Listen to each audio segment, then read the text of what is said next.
साथियों बहुत बहुत धन्यवाद, हम आपके बीच में दोबारा आए और एजी स्टूडेंट पावर चैनल आप लोगों का क्या है हार्दिक स्वागत है, वो अभिनंदन करता है। क्योंकि आज हम बात करने वाले हैं उसका दूसरा पार्ट, सॉइल कंपोजिशन। हमने इससे पहले बात किया था किसका, सॉइल कंपोनेंट्स का। ठीक, सॉइल कंपोजिशन कंपोनेंट्स में यही अंतर है, हम सॉइल कंपोजिशन में सॉइल कंपोनेंट्स का मात्र एक पार्ट पढ़ रहे हैं जिसका क्या नाम है आपका सॉइल एयर। ठीक, अब इसमें समझते हैं आपका जो सॉइल एयर है क्या। सॉइल एयर है आपका इसमें स्पोर्स फिलिंग विद एयर। अगर आपका जो स्पोर है अगर एयर से फिल हो रहा है, भर रहा है, तो वो आप हो जाएगा सॉइल एयर। ठीक, अब इसमें सॉइल एरोजन, इसमें एक इरोजन वर्ड होता है वो अलग है, ये एरोजन है। ठीक, तो इसमें क्या है आपका components the move the air in the soil the mass resulting the renewal of the gases. यहां क्या है कि अगर आपने किसी मृदा में ज्यादा पानी भर दिया तो क्या होगा, सारी एयर निकल जाएगी। जब सारी एयर निकल जाएगी तो कैसी हो जाएगी मृदा, बहुत दलदली हो जाएगी। तो कुछ चुनिंदा टाइप के जो प्लांट है वहां उगेंगे, हर प्लांट नहीं उगेगा। ठीक, तो ये किस में आता है, सॉइल इरोजन में। ठीक, इरोजन में क्या होता है कि आपकी जो मृदा है जो बहुत उपजाऊ मृदा है, अपर फर्टाइल सॉइल है, वो उड़ जाती है। एक डाउट यहां भी क्लियर हुआ, आगे आते हैं। अब क्या है आपका सॉइल कंपोजिशन में, तो कंपोजिशन ऑफ सॉइल या सॉइल कंपोजिशन बात एक ही है। ठीक, इसमें क्या है, इसमें आपका soils the soil air contains the number of gas particles या गैसेज मॉलिक्यूल्स, ठीक, of which nitrogen, oxygen and carbon dioxide. तीन ही गैस मेनली होती हैं इन्वायरमेंट में, तीन ही मेजर हैं और यहां भी यही तीन मेजर है। ठीक, अब हमने देखिए दो ग्राफिक्स रखा है।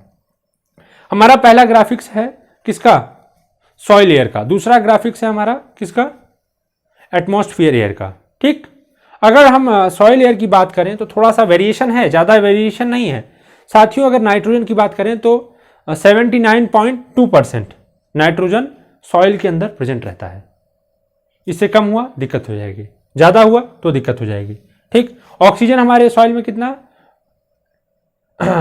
20.6%, CO2 कार्बन डाइऑक्साइड 0.25%। ठीक, अब हम बात करें एटमॉस्फेयर में जो हम लोग लेते हैं यार, उसमें कितना है 79% नाइट्रोजन।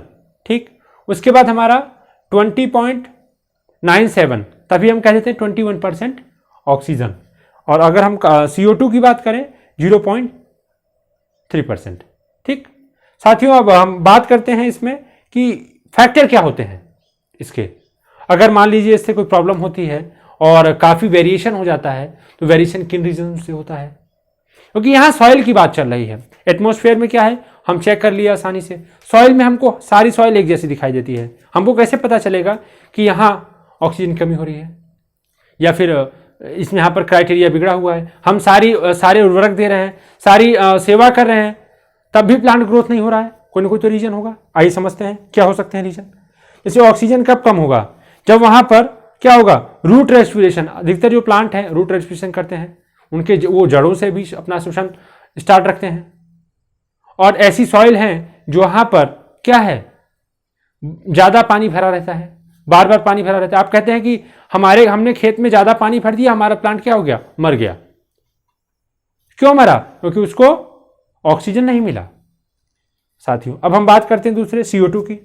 इसमें आपका क्या है, माइक्रोबल एक्टिविटी, क्योंकि छोटे से छोटा बैक्टीरिया हुआ, फंजाई हुआ, उसको भी वर्क करने के लिए क्या चाहिए, एयर चाहिए, ऑक्सीजन चाहिए, गैसेस चाहिए। अगर नहीं मिलेगा प्रॉपर तो क्या हो जाएगा, वो भी किल हो जाएगा। साथ ही यहां भी रूट रेस्पिरेशन में भी CO2 इन्वॉल्व है। प्लांट बेसिकली CO2 ही लेते हैं, तो यहां भी वो रीजन बनेगा। इसमें बहुत से रीजन बन सकते हैं। आप जैसे कि अगर सही तरीके से नहीं वर्क करते हैं तो जितने भी रीजन हैं, फॉर्मेशंस के रीजन हो गए, आप अधिक वाटर होल्डिंग कर दिए उसके रीजन्स हो गए, आपने अगर बहुत ज़्यादा क्या कर दिया, बार बार उस मृदा का उपयोग कर लिया, आप किए जा रहे हैं, पानी भरे जा रहे हैं, आप उसको टाइम नहीं दे रहे हैं, तो भी दिक्कत होती है। ठीक, सॉल्यूशन में क्या कर सकते हैं, इसके समाधान में आप क्या कर सकते हैं, सॉइल एंड वाटर मैनेजमेंट कर सकते हैं।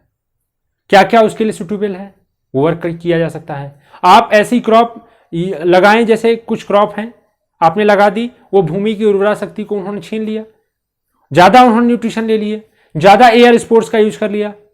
तो आप क्या करना है अगली बार, आपको ऐसी फसल को चुनना है जो उल्टा क्या दें, इन्वायरमेंट से एयर को लेके और जमीन में डाल दें।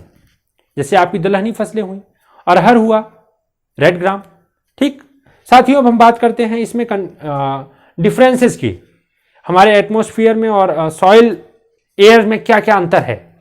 डिफ्यूजन के केस में अगर हम बात करें, अगर यहां पर डिफ्यूजन क्या हो जाए, इंक्रीज हो जाए, तो क्या होता है, वो हमारी जो गैसेज हैं प्लांट की, जो सॉइल की, वो एटमॉस्फेयर में चली जाती हैं, वो एलिमिनेट हो जाती हैं।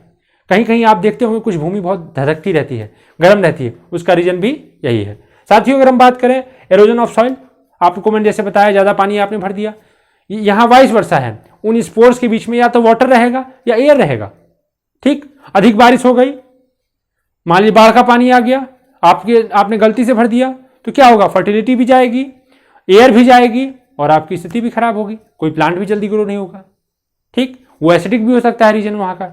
साथियों, अब हम बात करते हैं मासफॉल की। जिस समय बारिश होती है उस टाइम भी सबसे बड़ा फैक्टर ये पड़ता है, जब बारिश होगी तो उस स्पोर्ट्स के बीच में क्या होता है, वो जो आसमान से पानी आता है वो चला जाता है। तो आप कहते हैं, जब कभी कभी आपने देखा होगा, आप लोग अक्सर जानते हैं, जब बारिश आनी होती है तो उससे पहले क्या होता है, चींटियां अपने बिलों से निकलना शुरू कर देती हैं। उस टाइम से हमको लगता है कि उमस घरों में बढ़ जाती है। इसका मतलब क्या है, गैस का क्या हो रहा है, इमिनेशन हो रहा है, गैस निकल रही है भूमि से। और जब बारिश होती है तो आप देखते होंगे, जब हाथ लगाते हो, जब पहली बूंद 2-3 बूंद गिरती होंगी तो आपको कुछ गर्मी सी महसूस होती होगी।